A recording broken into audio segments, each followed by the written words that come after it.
Dok, tulong, may boil 10 months old baby ko. 3 days na. Boil? Anong boil? Pigsa. Mami, pag ganyang pigsa na, kailangan na po i-resetahan ng antibiotics. So, o lalo na kung medyo benching ko na pataas, ang laki ng boil. Huwag niyo pong putukin kasi yun ang pag may boil, gigigil tayo. Huwag niyo putukin. Una, lagyan niyo po ng mupirocin or erythromycin ointment, takpan ngayong gabi.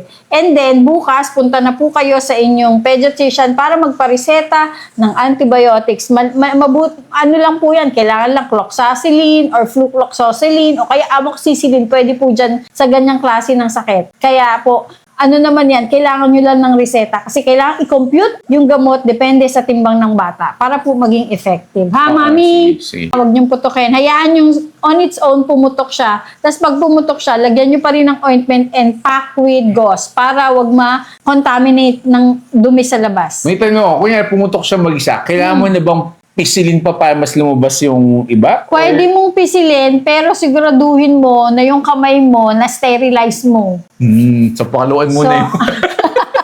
Hindi, siguro kuha ka ng sterile gauze, tapos sterile gauze na lang. Kung ito yung boil, hindi mo hahawakan. Yung mismong sterile gauze, yun ang ano mo sa Pang-ipit. paligid. Oo. Pang-pisa-pisa. Pero hindi mo pa rin siya. Oo. Tapos linisin with, usually ang pinanglilinis namin is yung mga betadine, di ba? Betadine cleanser. Ganun lang. Betadine cleanser, tapos lagyan mo ulit ng antibiotic and then pack. Paano mo malaman na nasimot mo na siya? Huwag mo na siyang simutin. Pag pumutok, tas isang piga Kasi lang, ang sakit tapos nun eh. Yung kaya lang nung bata.